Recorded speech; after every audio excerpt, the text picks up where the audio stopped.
7% of men would rather break up with their partner than talk to them about their healthcare. Can you imagine that? That you'd rather finish your relationship instead of talking to someone that you hold so dear, that you're meant to trust and rely on for everything in this world, because of the stigma of admitting that you have an issue or a concern that, in all honesty, is so treatable. So again, we hear often the rhetoric, these phrases of man up, suck it up, be a man, but that's probably the worst advice that we can receive when we're going through something, especially in a moment where maybe you've reached out to your partner or your friend with real vulnerability, where you're asking just for a bit of help or advice, and what you get back is a rebuttal like that makes you feel like, oh yeah, maybe it's not important at all. So that's really why we started andSons. We recognised that there was this stigma, there was this friction, there was this tension that existed for men seeking treatment, seeking advice, seeking conversations with medical professionals or experts.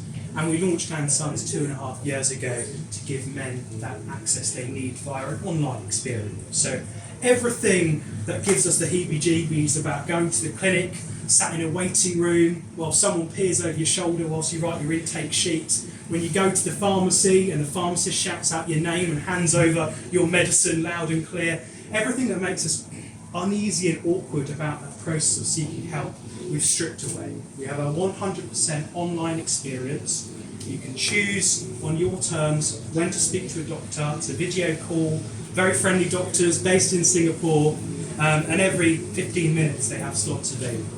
So here's your opportunity to speak in a safe space with an expert, no judgment, about your concerns, your issues, and maybe get a prescription eligible for you as well.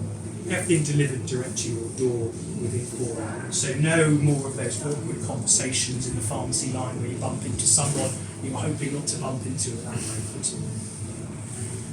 Now, we're talking a lot about hair loss today, but we do have a range of different conditions that we treat, and these are the most common male concerns. So hair loss, like it or not, will affect 80% of us at some point in our lifetime.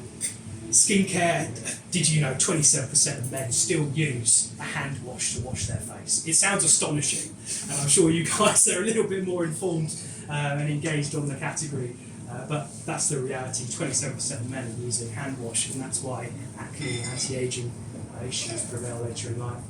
Sexual health is the one that probably comes with the biggest stigma, the hardest one for guys to talk about, is often the butt of those jokes, but 40% of us will suffer from either ED or PE. And again, this stuff is really treatable. It's just knowing who to turn to and what to discuss.